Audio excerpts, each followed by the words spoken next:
Universidad Virtual del Estado de Guanajuato. Alumno: Cristian López Mendoza. Matrícula 240-16-601. El nombre se llama La Jurisprudencia. Módulo: Juicio de Amparo. La licenciatura en Derecho. Nombre del asesor: Sofía Pérez Fuentes Sacramento. Fecha de elaboración: 22/02 del 2026.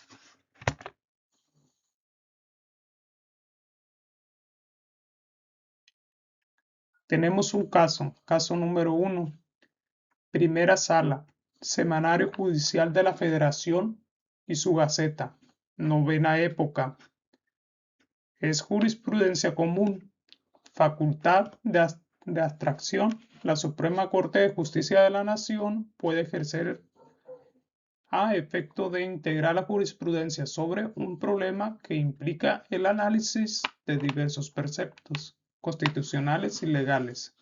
Los requisitos de importancia y trascendencia para el ejercicio de la facultad de atracción se satisfacen cuando se solicita para integrar la jurisprudencia por reiteración y problemática planteada implica cuando se solicitan para integrar jurisprudencia por reiteración y la problemática planteada implica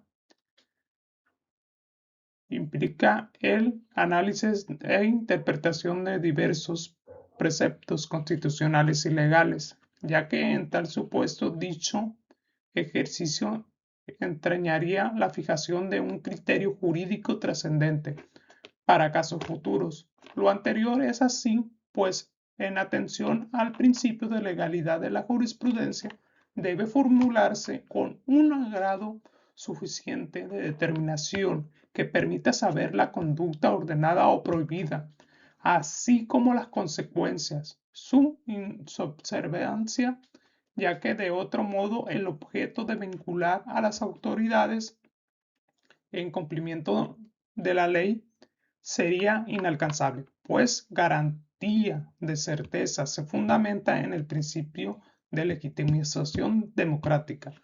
Facultad de atracción 10/2007-PL, presidente de la Suprema Corte de Justicia de la Nación, 11 de julio del 2007, unanimidad de 4 votos, ausente José Ramón Ocio Díaz, ponente Olga Sánchez Cordero de García Villegas, secretario Roberto Ordóñez Escobar, facultad de atracción 78/2010, magistrados integrantes del Tribunal Colegiado de Circuito, Centro Auxiliar de la REA, secretario José Luis Caballo Daza, facultad de atracción 120/2010, magistrados integrantes del segundo Tribunal Colegiado del 22º Circuito, 27 de octubre del 2010,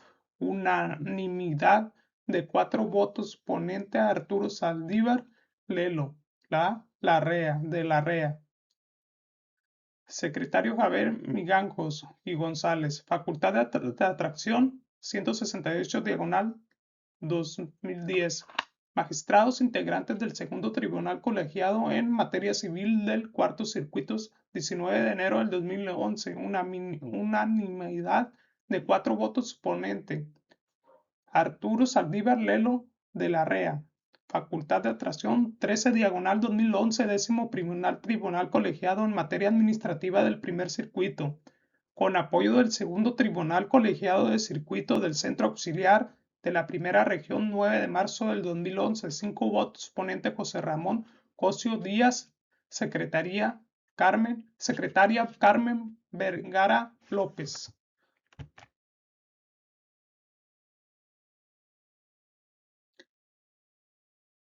Método de integración, reiteración, contradicción de criterios o precedentes obligatorios. Se utilizó para la creación de dicha jurisprudencia.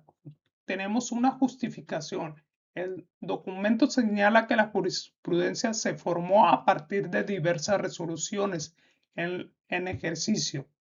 La facultad de atracción, por ejemplo, los expedientes 10/2007, PL, 78/2010, 120, 2010, 168, 2010 y 13/2011. Todas estas resoluciones fueron unánimes, emitidas en distintos momentos, pero coincidieron en el mismo criterio jurídico: la importancia y trascendencia como requisitos para ejercer la facultad de atracción.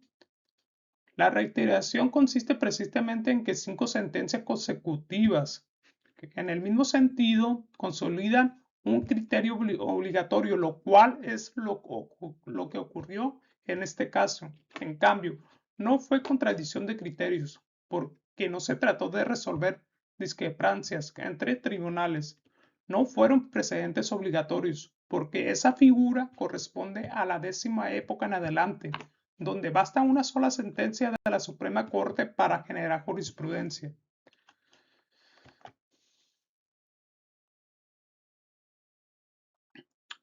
Caso número 2. Primera Sala, Gaceta del Semanario Judicial de la Federación. Libro 61, diciembre del 2018, tomo 1. 10ª época, página 239. Jurisprudencia común penal. Sistema de justicia penal acusatorio oral contra el auto que ordena la citación del investigado a la audiencia inicial. Es improcedente el juicio de amparo indirecto. Interrupción de la jurisprudencia. 1A, diagonal J, 93, diagonal 2013. 10A. La primera sala de la Suprema Corte de Justicia de la Nación, al resolver la contribución de tesis 97, diagonal 2013, de la cual se derivó la jurisprudencia 1A, diagonal J, 93, diagonal 2013. 10A. Interpretó las legislaciones adjetivas penales de los estados de Chihuahua y Durango y sustentó que la orden de citación al investigado a la audiencia de formulación, imputación con apercibimiento de aprehensión en caso de no comparecer transgrede el derecho a la libertad, deambula, pues coloca al individuo en una situación ineludible de abstinencia ante un mandato judicial, lo que se traduce en un acto imposible de reparación susceptible de ser impugnado a través jurisprudencial por la regulación de la citación a esa audiencia en las legislaciones locales mencionadas es semejante a la prevista en el artículo 141 del Código Nacional de Procedimientos Penales para la citación a la audiencia inicial y de la lectura sistemática de las fracciones 1 y 2 de los artículos mencionados. Se advierte que la citación de la persona investigada a la audiencia inicial, en la que habrá formularse imputación aún en contra por sí sola, no es un acto que afecte su libertad personal al tratarse de una simple comunicación del juez a petición del Ministerio Público, en sentido de que se requiere su presencia para el desarrollo de una audiencia en la que se formalizará la investigación que se sigue en su contra y se formulará la imputación de respectiva audiencia, en la que podrás o no ser vinculado a proceso y, en su caso, sometido a una medida cautelar. No obsta a lo anterior el hecho de que, conforme a la fracción 2 del precepto citado, en caso de no comparecer injustificadamente, pueda ordenar su comparecencia forzosa, pues ello es un acto futuro de realización de citado en caso no comparecencia incierta, al estar condicionado a que el citado no asista sin justificación y el representante social solicite que se ordene su comparecencia mediante la fuerza pública, por lo que ese acto de comunicación como tal no incide en la libertad personal del citado, mediante la que contra el auto que ordena la citación del investigado a la audiencia inicial es improcedente el juicio de amparo indirecto, pues se trata de un acto judicial fuera de juicio que no afecta la libertad personal del quejoso, conforme al artículo 107, fracción 4 de la Ley de Amparo. Contradicción de la tesis 141, diagonal 2018, entre las sustentadas por el Segundo Tribunal Colegiado de Materia Penal y Civil 20º Circuito, el Séptimo Tribunal Colegiado en Materia Penal del Primer Circuito y el Tercer Tribunal Colegiado del 27º Circuito, 17 de octubre del 2018. La votación se dividió en dos partes, mayoría de 4 votos por comparecencia. Disidente José Ramón Cosio Díaz, mayoría de 3 votos. En cuanto al fondo, los ministros Arturo Saldívar, Lelo de la Rea, José Ramón Casio Díaz y Jorge Pario Pardo Rebolledo. Disidentes Alfredo Gutiérrez Ortiz Mena y Norma Lucía Piña Hernández, quien reservó su derecho para formular voto particular. Ponente: Norma Lucía Piña Hernández. Secretario: Alejandro González Piña. Criterios contendientes: el emitido por el Segundo Tribunal Colegiado en Materia Penal y Civil del 20º Circuito al resolver el recurso de queja 31 diagonal 2018, considero que el juicio de amparo indirecto es procedente contra el acuerdo que ordena la citación a la audiencia inicial de la formulación de imputación, porque afecta indirectamente a la libertad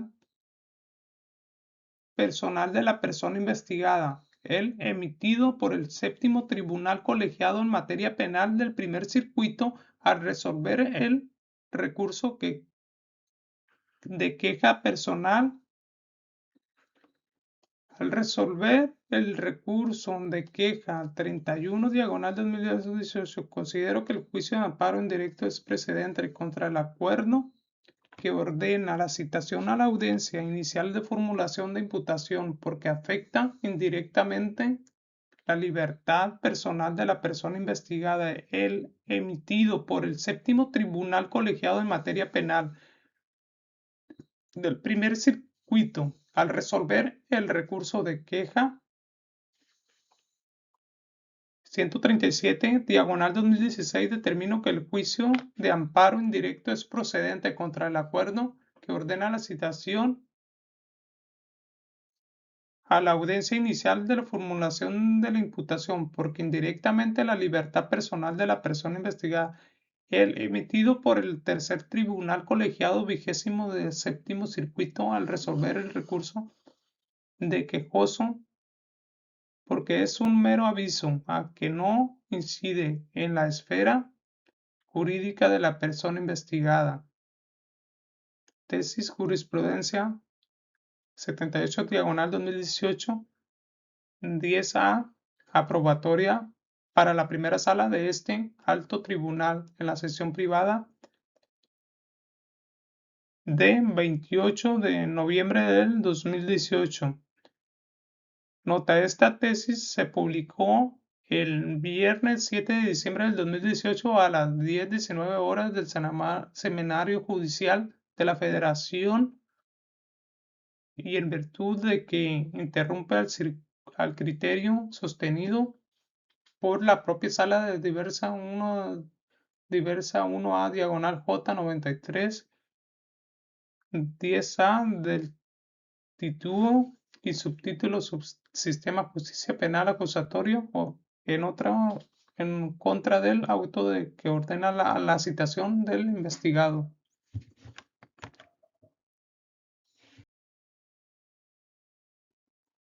La audiencia. Imputación. De la imputación procede el juicio de amparo indirecto, legislaciones de los imputados. De Durango y Chihuahua, publica el Semanario Judicial de la Federación, la Gaceta Décima, época del libro 1, tomo 1, diciembre del 2013, página 402. Esta última dejó de considerarse de aplicación obligatoria a partir del lunes del 10 de diciembre del 2018, la parte conducente de la ejecutoria relativa a la contradicción de la tesis 97 de 2013 citada aparece publicadamente en la Gaceta del Semanario Judicial de la Federación, décima época, libro 2, tomo 2, enero del 2014, página 1053 de la sentencia que recayó al recurso de queja 137 de 2016, resuelto por el séptimo tribunal colegiado en materia penal del primer circuito. Derivaron las tesis aisladas 1, 70p, 67p, 10A, 1, 70p, 68p, 10A y 70p, 69p, 10A de títulos y subtitulados. Audiencia de formulación de la imputación del auto que ordena la citación del imputado a la celebración de dicha diligencia. Como forma de conducción al proceso, eventualmente puede derivar en la presión de aquel y por tanto un acto que afecta indirectamente su libertad. Audiencia de formulación de la imputación.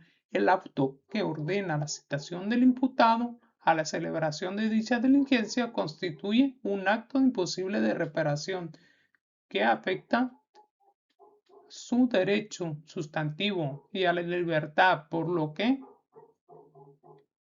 en su contra procede al juicio de amparo indirecto. Y datos de prueba. En la audiencia inicial, el proceso penal acusatorio y oral de desechamiento por el juez de control constituye un acto imposible de reparación impugnable. En amparo indirecto, publicadas en el Semanario Judicial de la Federación del viernes del 3 de marzo del 2017 a las 10 horas con 16 minutos hora, y en la Gaceta del Semanario Judicial de la Federación, décima época, libro 40, tomo 4, marzo del 2017, página 2618 a la 2619 y 2252 respectivamente, de la sentencia que recayó al recurso de la queja 111 diagonal 2007, resuelto por el tercer tribunal colegiado 27º del circuito, derivado a la tesis aislada 273049p 10A del título y subtítulo Audiencia Inicial. El auto que ordena citar al imputado a su celebración es un acto fuera de juicio no ocasiona este perjuicio en esfera de derechos, por lo que en su contra, improcedentemente, el juicio de amparo indirecto publicada en el Semanario Judicial de la Federación del viernes 10 de noviembre del 2017 a las 10:21 horas en la Gaceta del Semanario Judicial de la Federación, décima época, libro 48, tomo 3, noviembre del 2017, página 1940. Esta tesis se publicó el viernes 7 de diciembre del 2018 a las 10:19 horas en el Semanario Judicial de la Federación y por ende se considera de aplicación obligatoria a partir del lunes 10 de diciembre del 2018 para los efectos previstos en el punto séptimo del Acuerdo General Plenario 19/2013.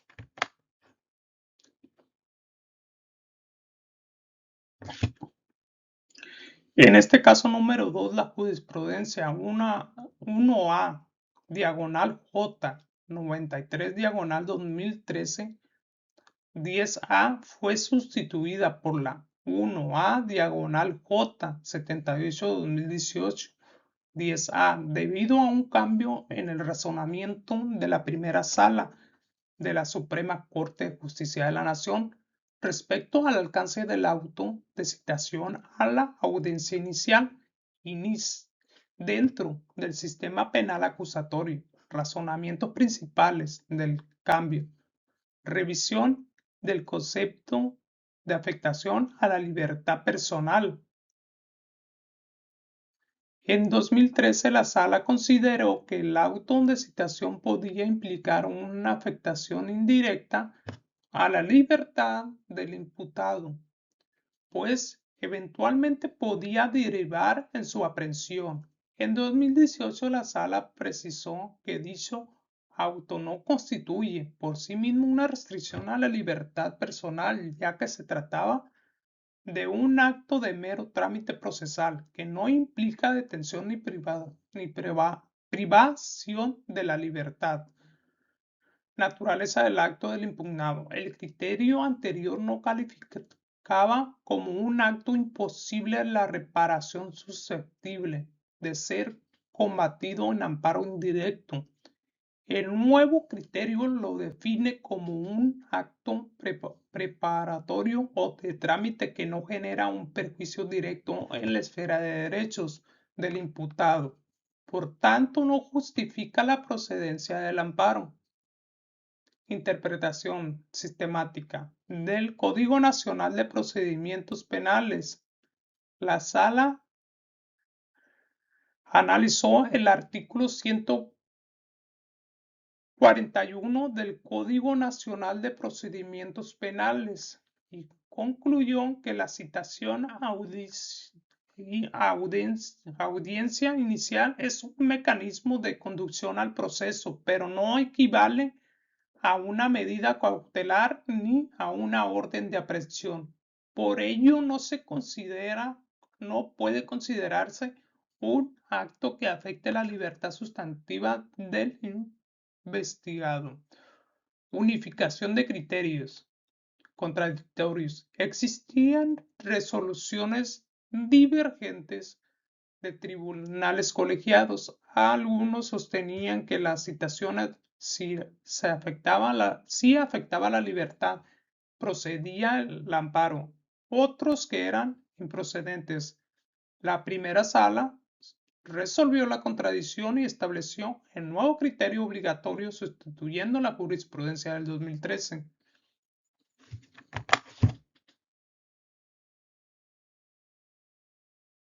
Caso número 3.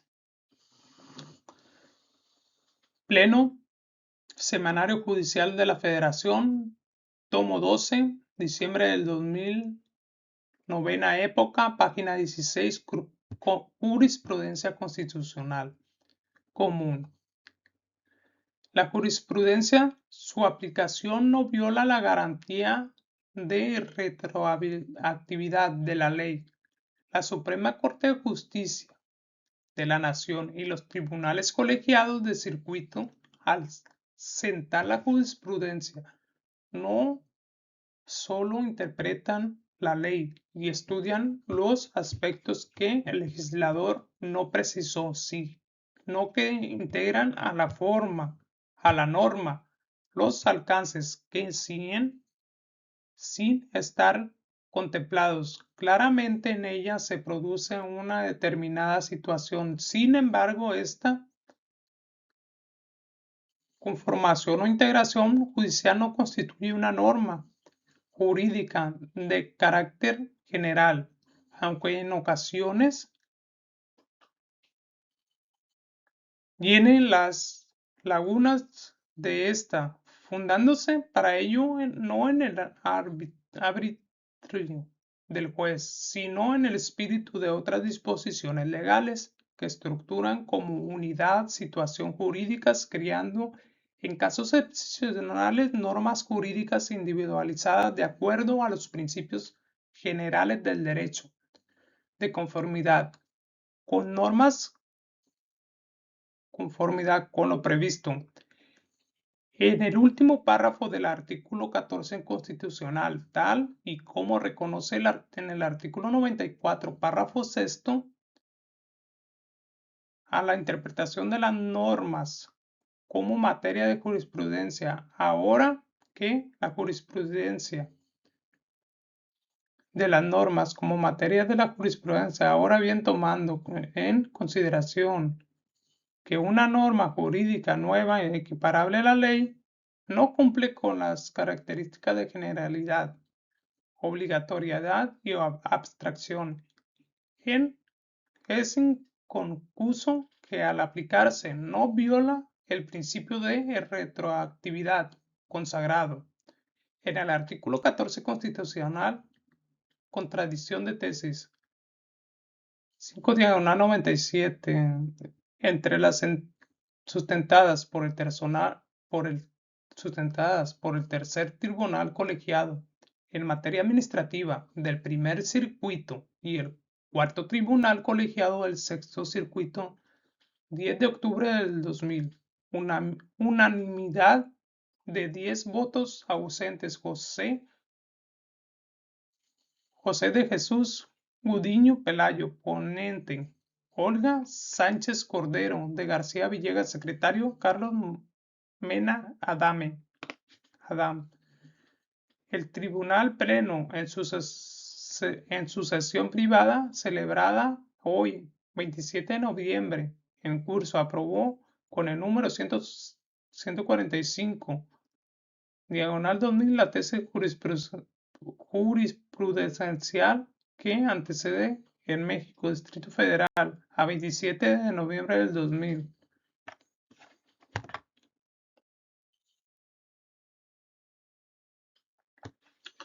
En el caso número 3, la tesis P, diagonal 145, 2000, pleno novena época, la jurisprudencia sobre no retroactividad en la aplicación de la jurisprudencia es obligatoria para las siguientes autoridades. Autoridades obligadas: Suprema Corte de Justicia de la Nación, en todas sus salas y en el Pleno. Tribunales colegiados de circuito. Tribunales unitarios de circuitos. Juzgados de distrito. Tribunales locales. Cuando actúan en funciones de amparo o aplican jurisprudencia federal. Fundamento: el artículo 217 de la Ley de Amparo establece que la jurisprudencia del Pleno de la Suprema Corte de Justicia de la Nación, de sus salas y de los tribunales colegiados de circuitos es obligatoria para todos los órganos jurisdiccionales mencionados. En este caso, al tratarse de una tesis de Pleno de la Suprema Corte, su obligatoriedad es máxima dentro del sistema judicial federal y se extiende a los tribunales locales cuando aplican normas federales o constitucionales.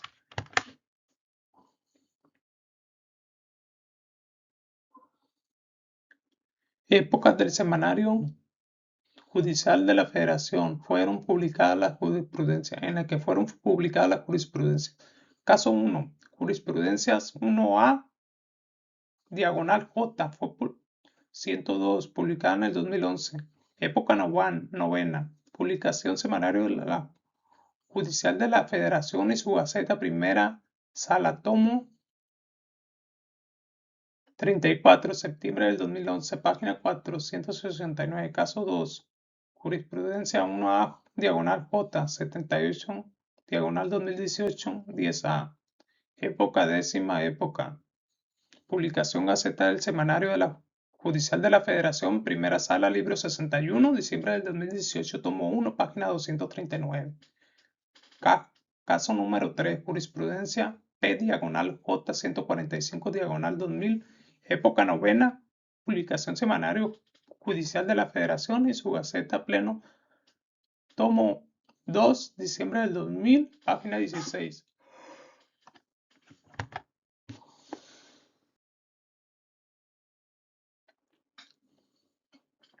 ¿Para qué autoridades es obligatoria la aplicación de dicha jurisprudencia? El artículo 217 de la Ley de Amparo establece que la jurisprudencia emitida por el Pleno de la Suprema Corte de Justicia de la Nación, sus salas y los tribunales colegiados de circuito es obligatorio para todos los órganos jurisdiccionales mencionados. En este caso, al tratarse de una tesis de pleno, su obligatoriedad es máxima y se extiende a todo el sistema judicial federal, así como a tribunales locales, en medida en que deben aplicar normas constitucionales o federales.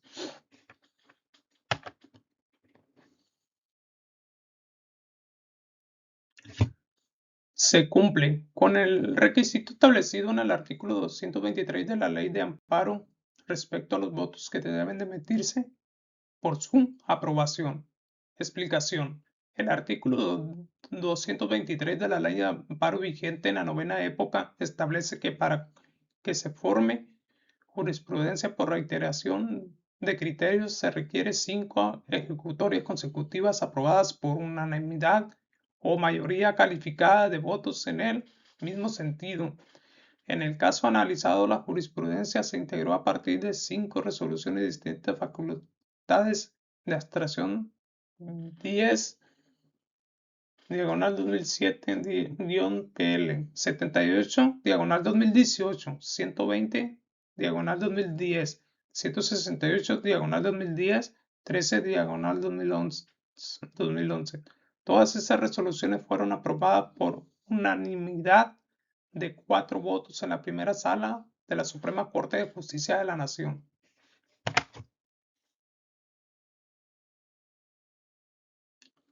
Conclusión. El análisis de conjunto de los 3 casos evidencia cómo la jurisprudencia mexicana ha evolucionado en sus métodos de integración. En su alcance obligatorio, la novena época se caracterizó por la reiteración en la resolución de contradicciones de la tesis, asegurando uniformidad mediante la repetición constante de criterios. La décima época, en cambio, introdujo la figura del procedente obligatorio que permite consolidar criterios con mayor rapidez y eficacia. En todos los casos, la finalidad es la misma: garantizar la certeza jurídica, uniformidad en la interpretación de la ley, legitimidad democrática en la actuación de los tribunales, así como la jurisprudencia se bien convierte en un instrumento esencial para la consolidación del Estado de Derecho en México, asegurando que las normas constitucionales y legales se apliquen de manera uniforme y coherente en el beneficio de la sociedad.